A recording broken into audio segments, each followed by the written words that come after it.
Welcome to Nurses and Hypochondriacs, Chris Anatra, the quantum businessman. Hello, Arcelia. Nice to be here.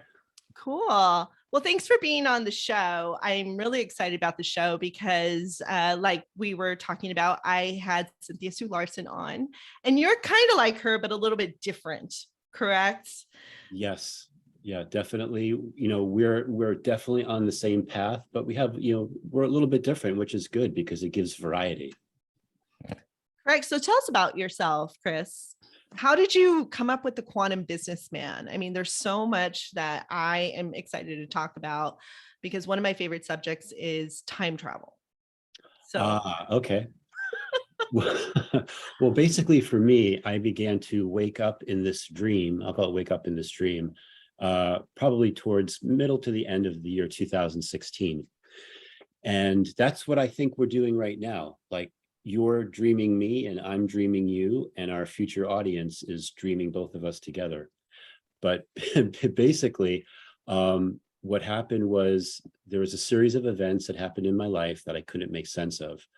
One of the biggest ones was the Mandela Effect, because it was starting to affect my business and my personal life, because things that I remembered as a fact were no longer facts in this reality. They were very different. And the thing is, the way they are now, you can prove they've always been that way. But in my memory, I had very clear memories of things being a different way. And then it started to affect my business. And then there were more of what you could call the esoteric spiritual things that started to happen to me as well. So boom, boom, boom. And the big boom was the Mandela Effect for me. So in 2019, I started a channel called The Quantum Businessman. I'm actually starting to change that to the Quantum Blissness Man, because who doesn't want more blissness in their life? right. We all need more blissness. Yeah. So, and I talk about consciousness. I talk about Mandela effects. I talk about reality. I talk about, what exactly is going on in this dream and how to make sense of things. How do the akashic records tie in? Do we have lives before this life? Is reincarnation really a thing? So all those types of subjects I cover in I have a new series of videos that I've been releasing called Symphony of Realities. So in those videos, I start talking about these different things. I love it. Have you watched? So I went to go watch this movie the other night, and this is right on top of this. Don't Worry, Darling, which is kind of like The Matrix. I don't know if you've seen it. No, I haven't heard of it yet. Okay, you have to go watch Don't Worry, Darling. It's with Harry Styles, Olivia, I forget her last name, Olivia Wilder, I believe, and she's the director. And so it takes place in Palm Springs. That's why I was really excited to watch it. And it is a fabricated reality, that these people are in. I don't want to spoil alert for anybody who hasn't watched it, but it's interesting. It's like someone is waking up in a dream, and I study this and I teach this in my classes, how we create these realities. And sometimes we create stuff or other people are creating the reality for us. And we're like, wait a minute, what's going on here? This is not me. Is this me or is this you? And I'm always looking at that with my realities, and people can shift your realities. I've studied that, and I've talked about it with Cynthia Sue Larson on how sometimes, like my friend that's here that I'm borrowing their home to do this podcast, he is such a creator, like he's an artist. And I want to kind of talk about artists a little bit. And he's really in his head, but he's an amazing manifestor and creator. Sometimes he doesn't realize it, that he's kind of in my reality. And I'm like, wait a minute, this is not me, Right. We'll kind of have these funny spats with each other because he's from the South and he tries to make me late. And I always have this problem with time, Okay. And so I'm always like rushing. And so today, he's like, are you on Arcelia time or are you on this time? Like, what time are you going to be here? So I made it. And sometimes he'll make me late on purpose. Like he'll shift stuff around and I'll be like, what? And so it's like we're playing this crazy game with each other with reality. But once I started studying it, I was like, oh, wait a minute, this is what it's happening. And you can trump people when you know that. I know it sounds weird, but I don't know. Have you ever had any experiences like that? Yeah. Well, where someone, I call them bubbles of reality, where Yes. you have different bubbles of reality that can influence the other person's bubble of reality. because we're really our own universe into ourselves. But yeah, those type of experiences for sure. And like you said at the beginning of the conversation, movies, soft disclosure, things that are like out there to start to teach us what reality is actually all about. And a lot of the videos I make, I bring in movie clips because I feel that there is a lot of truth in a lot of the different elements in the entertainment that we watch. Right, definitely. I mean, I personally watch movies now to learn from them. One of the movies that I was rewatching again was Inception, which I Oh was yeah. I was watching and taking notes on what was going on, because we're talking about, you wanted to talk about tessellations today, correct? Like I also watched A Wrinkle in Time. Okay.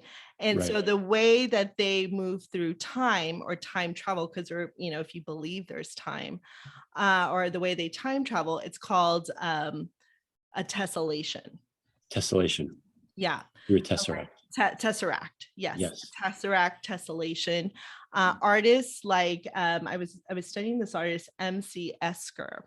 So in the 90s, if you went into a store called Spencer's, which was one of those weird out there stores, they had a lot of his posters, and he was always looking through like a crystal ball, right? So it was very three-dimensional.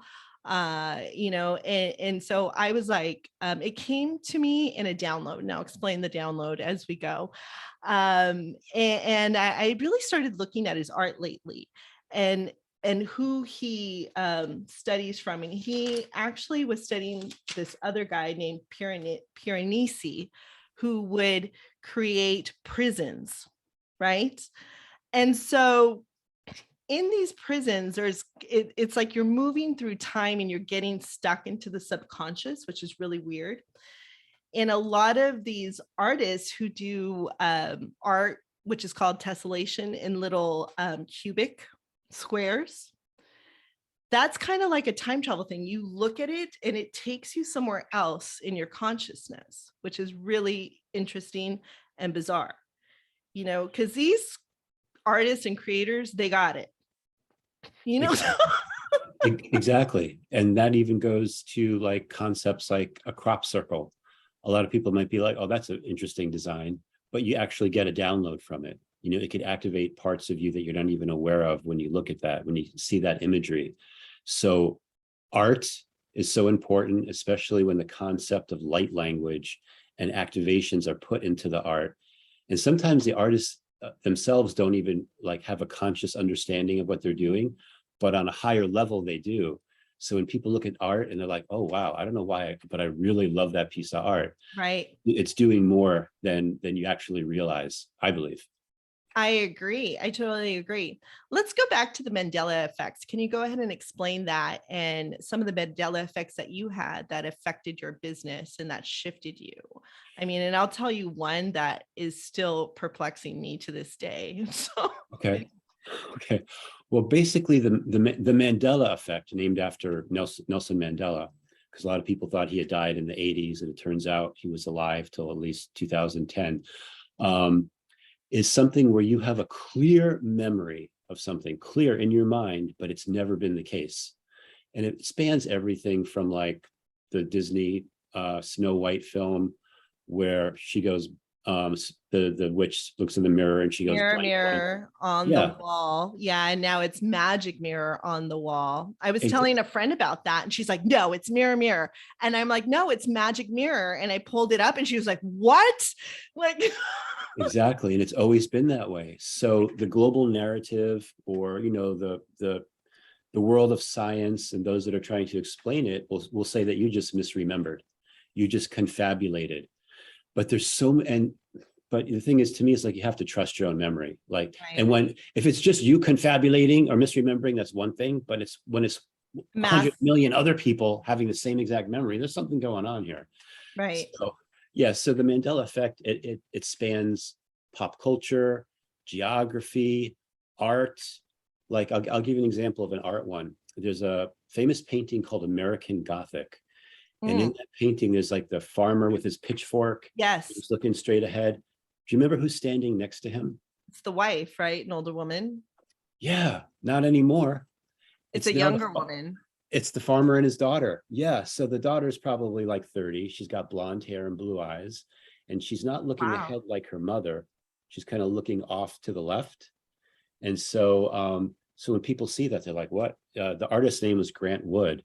And Grant Wood said that when he painted that, he actually used his younger sister as the model.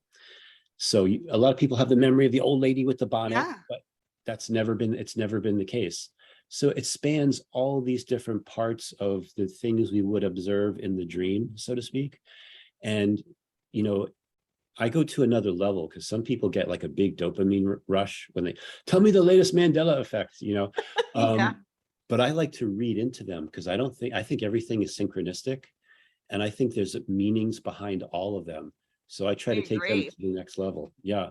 And in my business, it was driving me crazy, you know, because my business is food distribution software. So people would say, your software changed our stovetop stuffing to craft. Why would it do that? And I'm like, go check your inventory. It's always been craft in this timeline. But people remember stovetop stuffing, but that's something that's never existed. And the thing is, how do you make that up in your mind? You know, Right. you can't just make up stovetop stuffing. You would have to seen the commercials or at least shot it on a supermarket shelf. That and like HAAS avocados changing to HAAS, That's right. HAAS. So, you know, people were blaming it on my software. And I'm like, my software would have just changed the name of an Yeah. avocado. And then when you look into it, the guy that developed the avocado, his name was Rudolf Haas in the old timeline. Now his name has always been Rudolf Haas. And then when there's a Wow. Mandela effect with a last name change, it usually means a lineage. Something has changed in his lineage in the past. But yeah, Mandela effects everywhere. Yeah. You're not going So, crazy. well, It's one of real. the Mandela effects that I saw, and I asked one of my friends who's also been on this podcast, was when Tommy Lasorda died. Like Tommy Lasorda died, I think last year, right? And I was like, that's weird. I thought he died 10 years ago. Right. Maybe it's just me, but I could have swore he died like 10 years ago. I was like, all of a sudden he popped out of nowhere and they're like, oh, he's dead. And everybody was paying homage to him and everything. But I could have swore he died 10 years ago. You know, like I Yes. said, maybe it's just me, but I thought that was very, very weird. You know, Yeah, like that's Vince Scully, yeah, he died now. You know, he just died a few months ago. No problem. Like I never remembered him dying, but for some reason, Tommy Lasorda, I remembered him dying like 10 years ago. So yeah, that's the phenomenon they call dead and alive again in the Mandela Effect community. And one for me, I remember when I was a little kid, my grandmother loved Jim Neighbors, who played Gomer Pyle. right. Mm-hmm. In the 90s, he had died of AIDS. And I remember my grandmother being all upset, blah, blah, blah. Turns out he recently died, or he died, not recently, but he didn't die till like at least 10 years, 15 years after that. So yeah, Right. that phenomenon also happens, dead and alive again. It's Right. great. My friend, so I have a large network of people that I talk about this stuff with. There's a lot of people that I consult with about just timeline changes, time travel, timeline jumps. And one of my friends, he went on a time travel mission, which was very interesting. He even told me, he's like, I'm not going to be talking to anybody for 2 to 3 weeks, right? So he went into deep trance, and I was talking to him on the phone. He was telling me some weird stuff, you know. And again, he was talking about tessellations. He was talking about cubes. He was talking about that he went to his normal taco stand, and this woman that had died like a year ago, and he showed me the article because she was like this famous woman of this taco store, gave him salsa. He goes, I swear to God, I went there and that woman was there and she gave me salsa, but she died like a year ago, you know? And he was telling me that he had sent a phone call to one of our mutual friends who's an astrologer in the future. And he got it like 2 years ago. You know, he's like, I called so and so, and he remembers my phone call. It was only a minute long, and I was telling him stuff. And I'm like, yeah, that's happened to me with people. People have called me, you know. This one guy that I was dating, I remember he would call me and I'd be like, where are you? It sounded like he was in the future, you know? Yeah.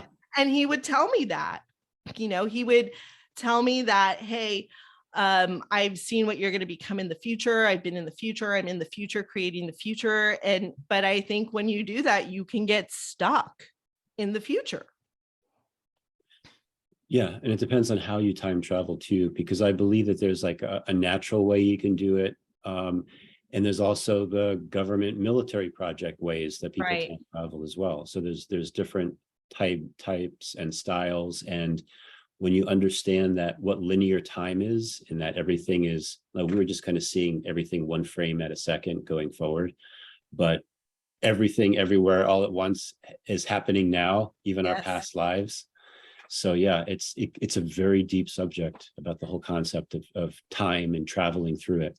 So tell me what the natural time travel idea that you have, and then I'll explain how I came to really studying this and dissecting this and going through, because I think that would be an interesting discussion.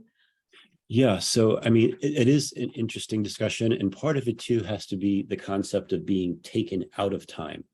So there's a concept too where you could be existing in this time. Like sometimes what'll happen to me is that when I feel that I'm being taken out of time, I'll get like a high pitched, I very just high got pitched that frequency. today before I was driving here. Yes, a high Okay. pitch. Yes. Yeah. And that could be that there's a part of you that's bilocating someplace else, Mhm. where you're being taken out of time. You're still having an experience here and you're still somewhat cognizant of what's going on. Hopefully it's not when you're driving all the time, but that could Yeah, be it happened when I was driving, but I was still very conscious though as it was going. Yeah. exactly. But you're at Mhm. least aware something is Yes. happening. Yeah. So, how that works too is that there's another layer to us. Some people call it your higher self, Mhm. or your divine self, or your super consciousness.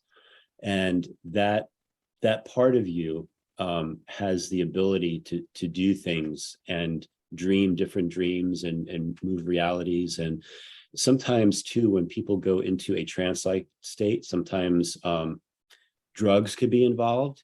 And when I say drugs, I mean things that change your frequency. Because also too, you'll get experiences where when your frequency starts to change and you're literally vibrating higher, like let's say you're doing whatever, an ayahuasca or certain kind of mushroom journey, you start to see things. And it's like, oh, I'm just hallucinating. Are Right. you just hallucinating, or are you starting to see layers of frequency, higher frequency bandwidths, because your body is vibrating in those higher frequency bandwidths? And then those things are becoming available for you, for your eyes to observe. And these are things that you're always observing anyway through your third eye and your pineal gland. You're just not aware of it. Your conscious mind is not aware of it. So yeah, so as those are some aspects to it. And then there's the actual physical time travel where you actually can leave this plane of existence, like disappear from it. That's usually what the government, military projects will do. Usually there is something called plasma, and plasma is the fourth state of matter. That's usually involved when they do that type of time travel, and people can actually travel into the future or into the past and have experiences. And then hopefully, if it's done properly and correctly, they can come back. And then that's also why there's also some of the Mandela effects, because there's different reasons for Mandela effects. And one of the reasons for Mandela effects, I believe, is related to time travel as well. And there are examples of that too. Yeah. Totally. Like I sent you that little clip. I don't know if you've read Nick Redfern's book on time travel. So Haven't. it's I thought it was really good. So it has both fiction and science fiction um, stories of time travel. And one of them that he put in there is the Philadelphia experiment, which happened Okay. in 1943 with the US Navy destroyer was made invisible and teleported from Philadelphia to Pennsylvania to Norfolk, Virginia. And I think that happened in less than a minute. And many people saw it happen, but had were deemed like mentally ill after, because I guess the military didn't want you to know about it, or the government didn't want you to know about it. So there are accounts where I've talked to people who know about this. And they're like, yeah, that happened, you know, but Mhm.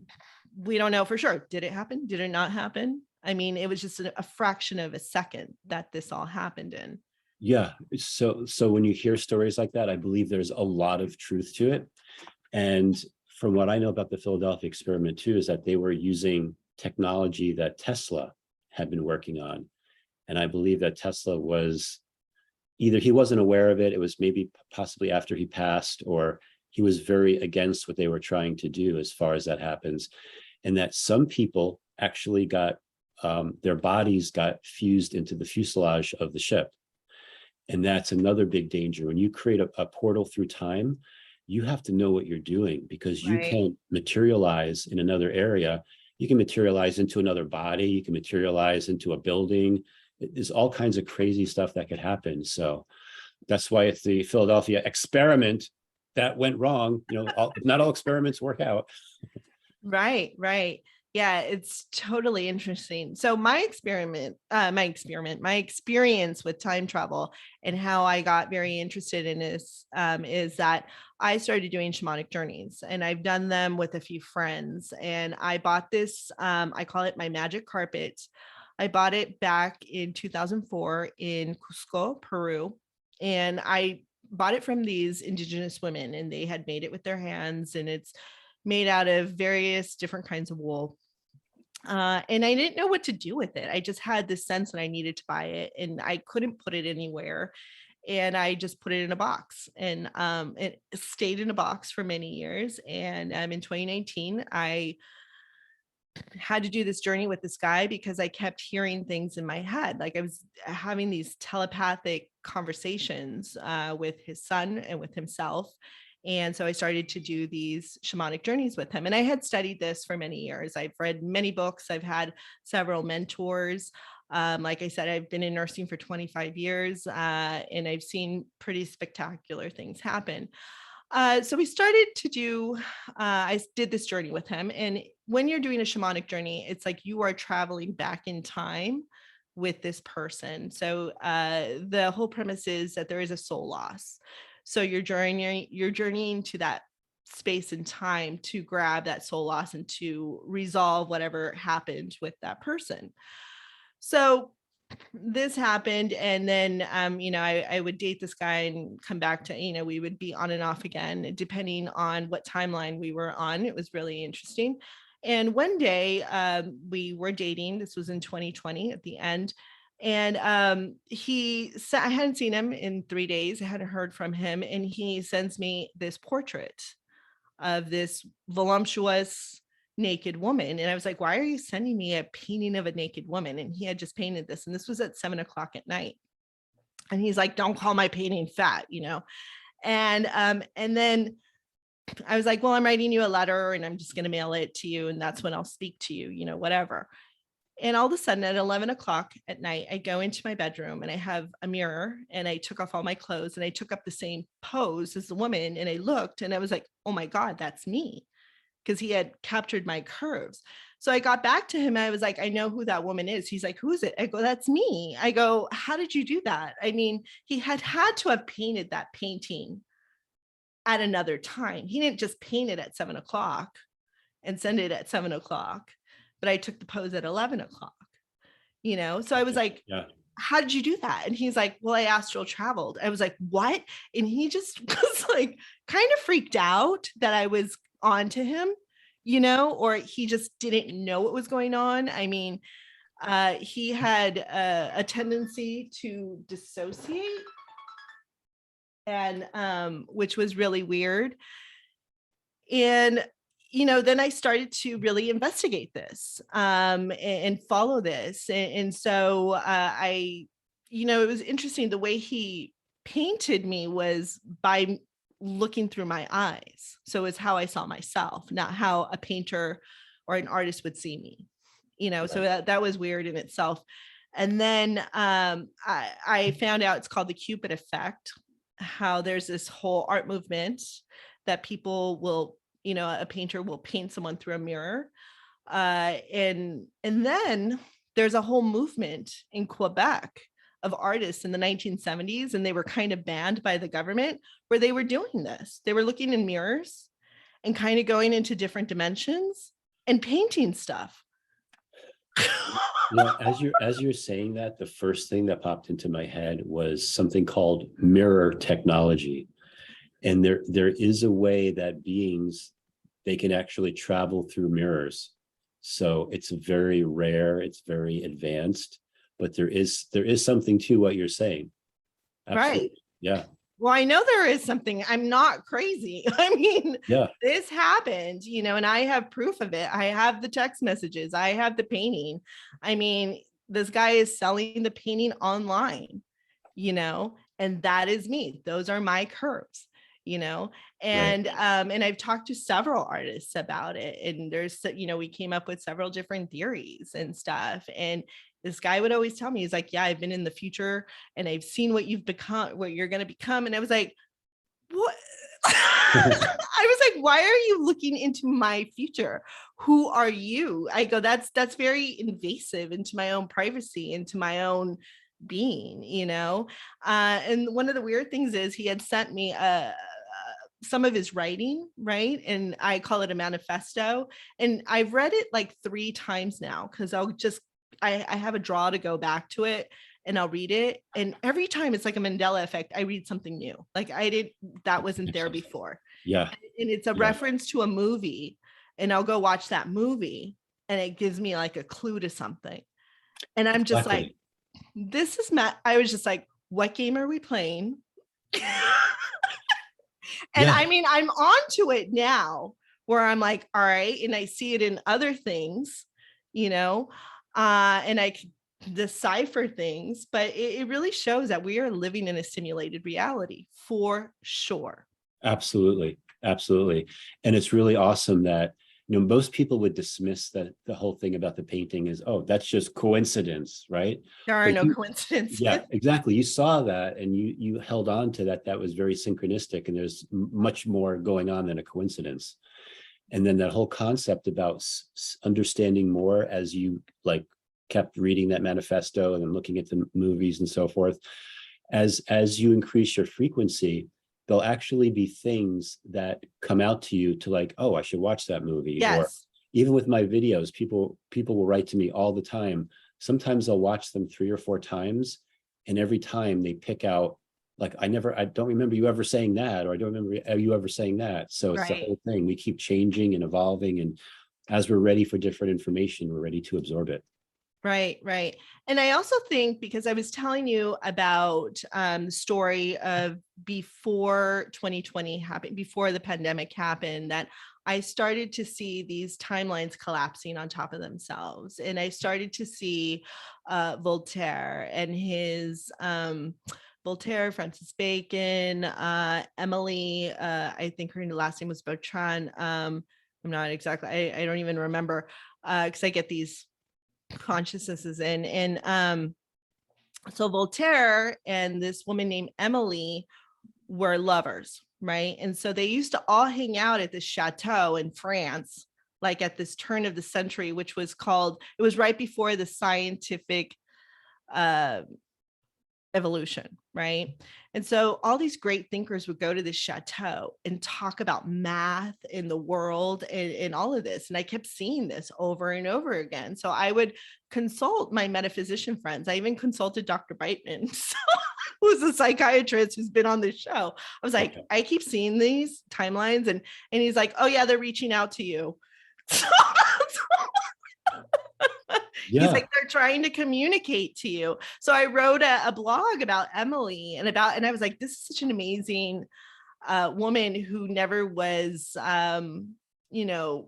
she never got her due. Nobody is giving her anything. We see these men that created all this cool stuff, but she was really a part of this whole revolution, of these great thinkers. And when I was a kid, my dad used to take me to the Griffith Park Observatory, and that's where all these statues are, and I talked about this to Dr. Beitman, and I also talked about it with my astrologer, and they're like, yeah, it's almost like your dad took you to all these places as a kid, like I was very young. I was like 3 or 4 years old. My dad would go to sketch, or he would go to get olives from these places, Okay. because there was olive trees all over. Like he'd take me to certain universities and stuff. So he'd go to sketch these monuments and just sculptures that were around. And so they're like, yeah, your dad, it's kind of like in that movie Contact. Here I go with Contact again, with Jodie Foster, how her dad taught her the way, and then she was like now communicating with these UFO or these alien life forces from another place. So I don't know, it's just weird. So like, it's just very interesting. But like I say, I always go, hey, I'm seeing this. What do you think this is? Well, this is what it probably could be. And then I'll go to books and I'll find the information. Like I have a book on I think it's called Nasty Women. I forget what it's called. And she's in there. Emily, her story is in there, you know, about how she had to dress up like a man to be amongst these groups of men, amongst these great thinkers and stuff. And they all knew she was in drag, but they accepted her, like to go into these cafes and talk politics or talk math and all this cool stuff. So Yeah, that's very interesting. And it could be that you have some kind of, you're very attracted to that information because you may have some kind of a link to her. You know, there could yeah, be something in your past where you're connected to her. And that's a common theme where like women to try to be part of, they have to disguise themselves as a man to be part of like the discussions that were only for men type of a thing. So that's definitely a repeating pattern that we've seen throughout history.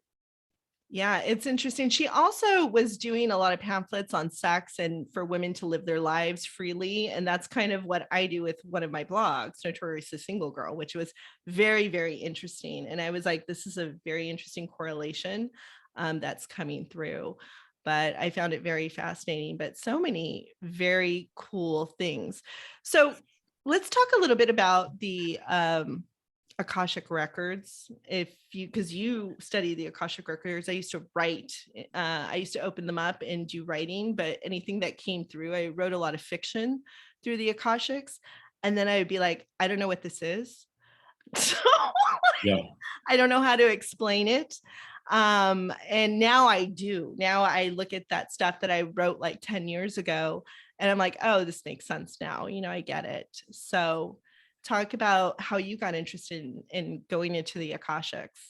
Yeah, so for me, the way I started getting into it is when I was going through this, you know, Mandela effects, all this weird stuff happening to me.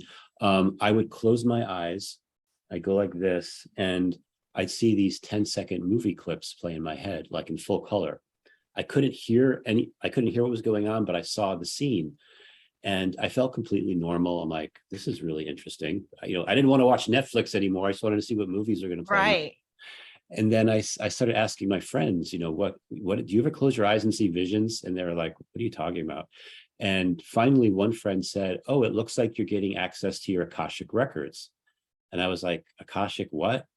So I didn't know anything about it. So I took a course. There's actually a woman in Connecticut that taught it. She actually has at least one book that she wrote that's on Amazon. And I took her course and I started to discover what the Akashic records were. And basically in this simulation, in this holographic dream reality, everything gets recorded. So, which would make sense because if there's something that's creating this outside of us, besides ourselves, everything should be recorded. So I found out that we have our own, individuals have their own Akashic records. The Earth, as a planet, she has her own Akashic records. Buildings have an Akashic, like different parts of geography, they all have Akashic records about things that have occurred at that particular location. And for ourselves, I believe that a lot of this data is actually stored in our DNA. Right. It's called junk DNA, right? I don't think it's junk. So it's a matter of like being able to, you're doing it on another level, but you're starting to access that information. The first step is usually about yourself. You could actually read the Akashic record of your pets. That's actually, there's a technique to that as well. And I was taught that you have to ask the pet, in English or whatever Right. language you speak, can I read your akashic record? And if the pet walks away, that means a no. But if it stays there, that means Means a a yes. yes. Yes. Yeah, I've had a pet psychic on this show, and it's the same thing. You have to ask the pet for permission to read them. Yeah. And exactly. if they walk away, and it's a no.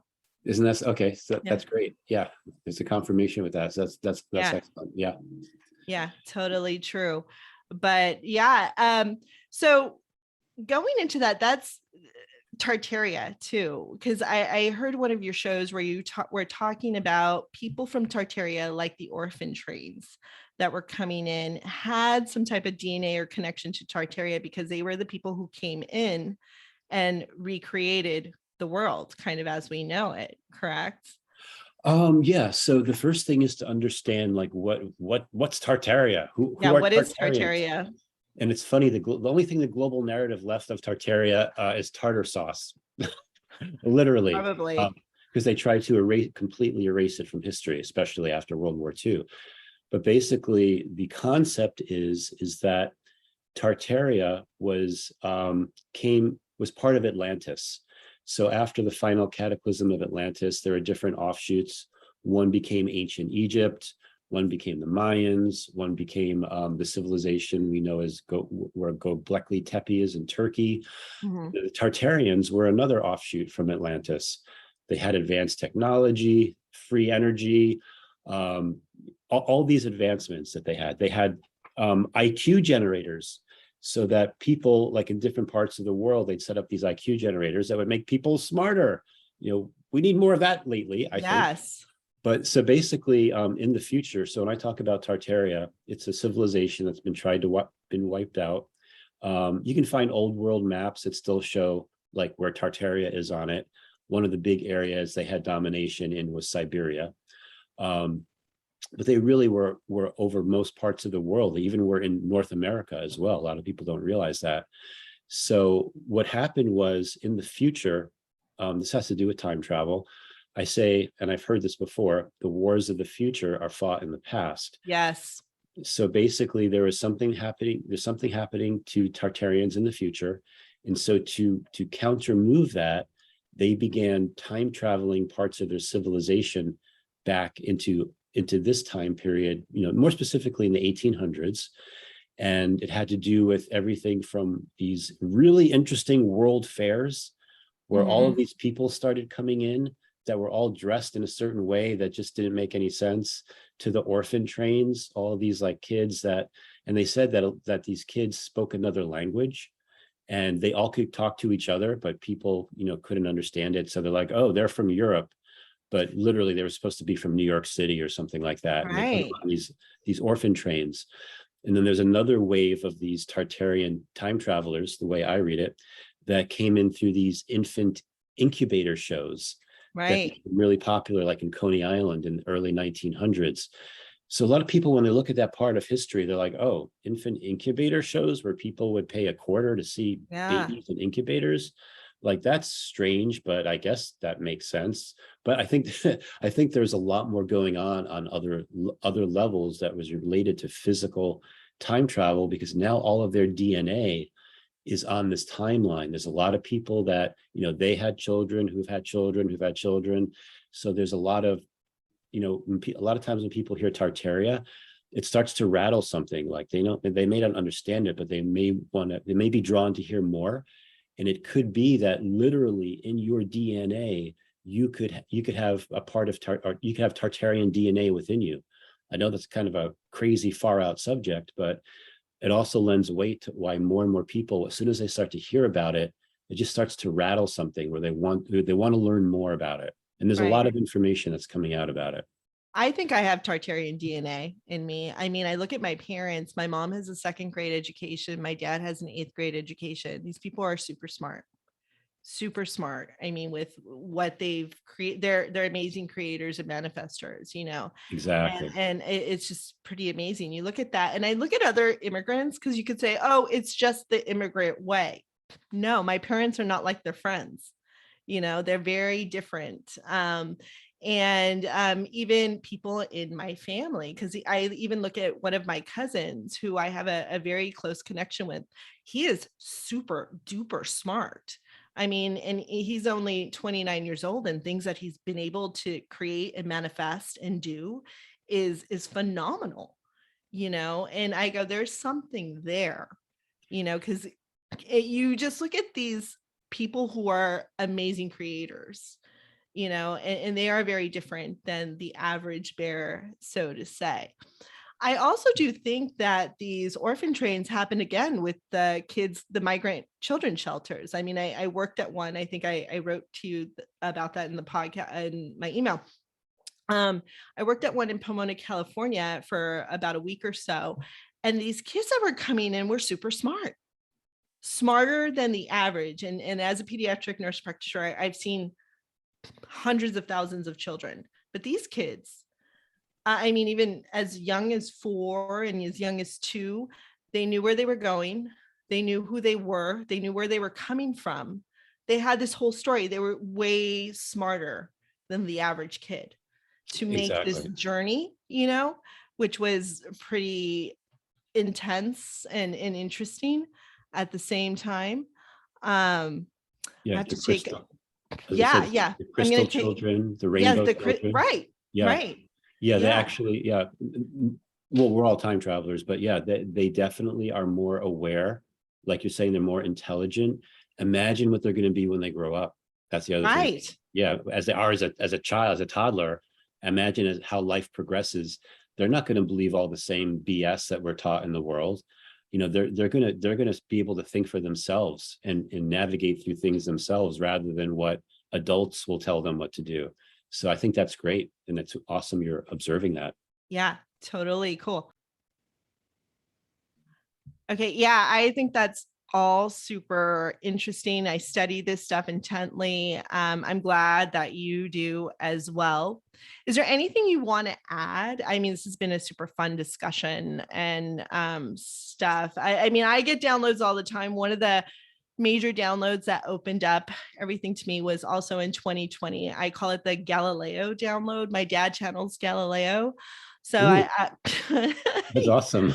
Yeah, for building stuff. Galileo is amazing to channel. I channeled Galileo and Michelangelo one day. I did this before I went to bed. I had to figure out how to change a battery in a smoke detector because it kept going on and off.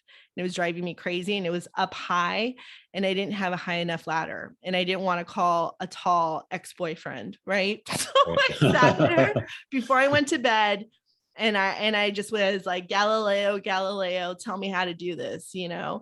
And I woke up in the morning and I built a scaffolding. Oh, there you go. I had this, like, I got the idea I had a bar stool, and then I had another step stool ladder, and I built like a scaffolding, and I went up, and I was like, oh my gosh, this is awesome. And I literally changed it in a matter of minutes. And sometimes I'll tell the story to people, they think I'm nuts. And I was like, my dad does it all the time, because my dad, he would just come up with weird inventions and weird stuff. I was like, how'd you do that? He goes, I just channeled Galileo. And so one day on Halloween on 2020, I got this Galileo download, and it had to do with the guy I was dating, and that's how I got the painters that I was talking about. And I got other painters in there as well. Another project that I'm working on, but this book came up. Like, I started to look at Galileo, and this book called Galileo's Dream came up, and it's a science fiction book. And the guy's last name is Kim, I believe.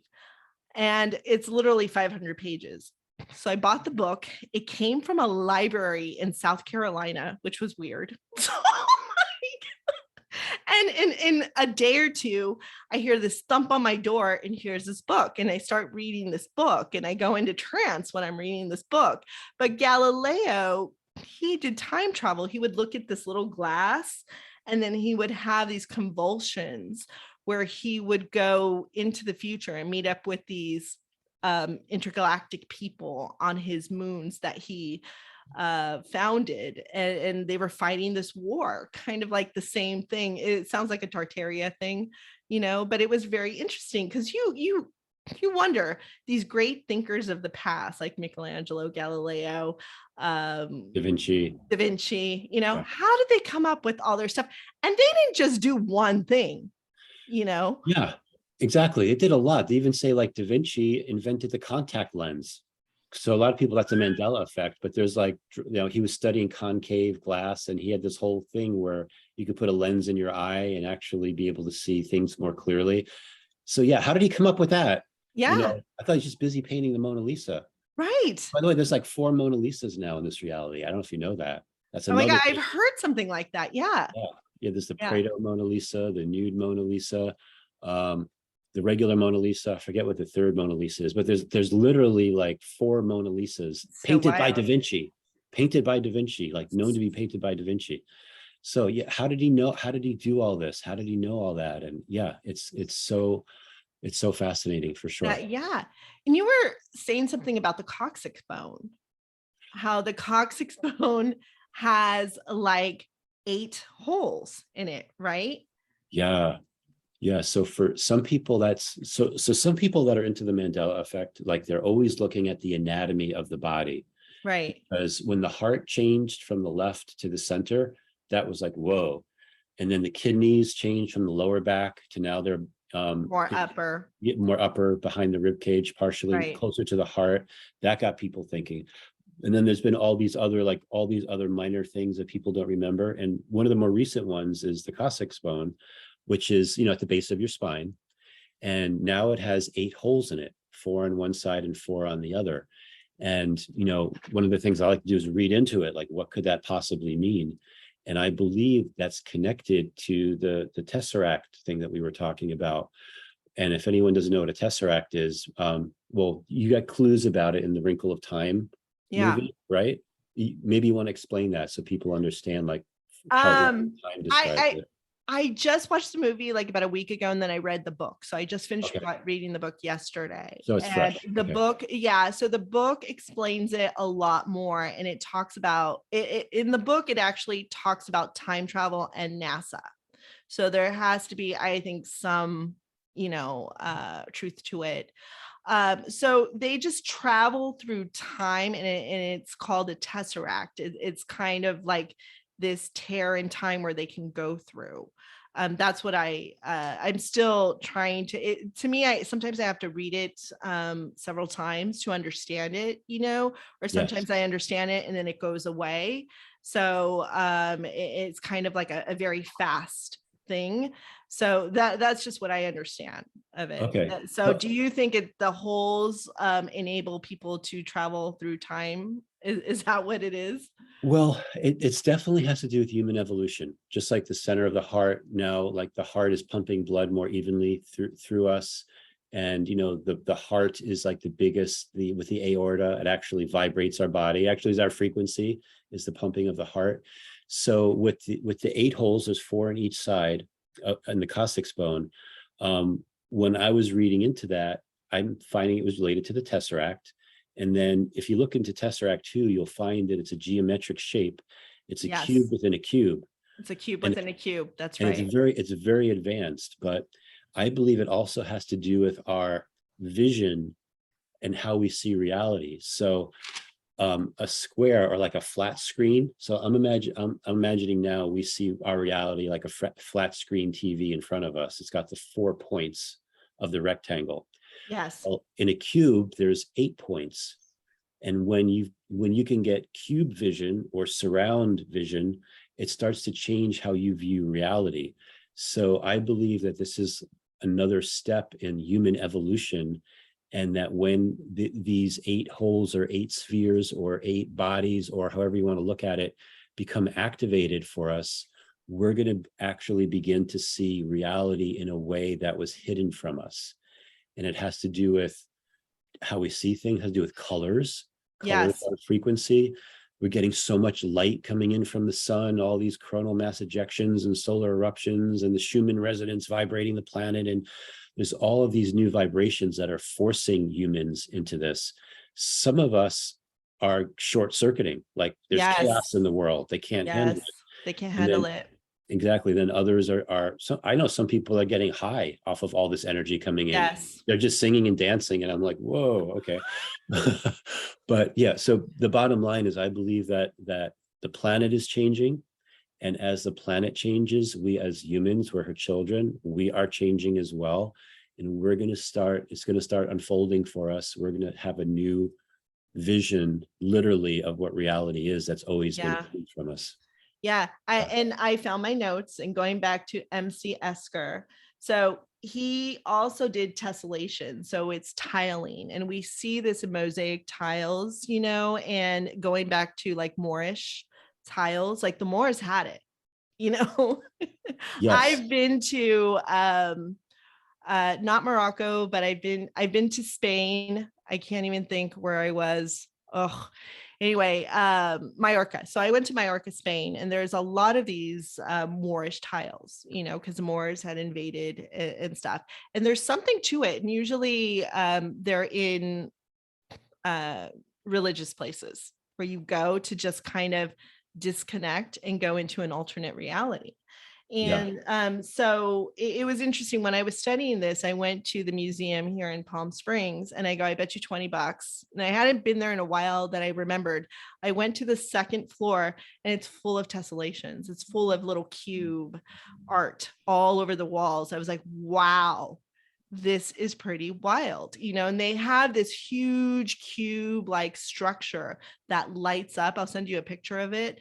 And it's right there in your face, and there's even an artist who I love, Gonzalo Librije, and he has this car going downward into a pool of water. And and again, that's a time travel thing. He would drop these cars in water and just watch how slowly it fell, into this rye. Okay. And the rye, I researched it, again, is an alternate reality. It's like an inversion, kind of like in Stranger Things where the kids go to the other side, Right. and it's wild. I was like, what is going on here? So What, like I'm sorry, did he call it a rye or a lie? Like what? a rye, RYE. And if you Google rye, like catcher in the rye, it's a pool of water. I'll send you the picture. So it's a pool of water, and I think it's in Scotland, that they have these ryes that will go into an alternate dimension. That's what it's known as. And that's Sounds like a portal. Yeah, it's a total portal. And it's in Palm Springs. Every time I go there, it's like, boom, if I stare at it too long, it's like, I will go into an alternate dimension. It's pretty wild. Yeah. And I will get downloads immediately, but he is a pretty interesting artist, and he does a lot of stuff with angels. I'll send you his information, but once you start looking into him, you're like, this guy is somewhere else. Okay. For sure. Okay. For sure. But yeah, but these are all these geometric shapes. What they are meant to do is take you into those higher dimensions. Yeah, exactly. And sometimes like some of the designs that you'll look at will stimulate your pineal gland to start to open that up. So there's all different purposes to all these different types of art, and mandalas, not Mandelas, but mandalas, and the Moorish tiles you're talking about. Exactly. There's always higher purpose for them. Right. So interesting. Well, this has been an amazing discussion. Where can people find you? Right now, there's two places you can find me. I have a website called quantumbusinessman.com, and I have a YouTube channel called Quantum Businessman. So just go on YouTube and type in Quantum Businessman and you'll find me. Awesome. So thank you so much. And I will put your information on the show notes. And till next time, thank you so much for listening.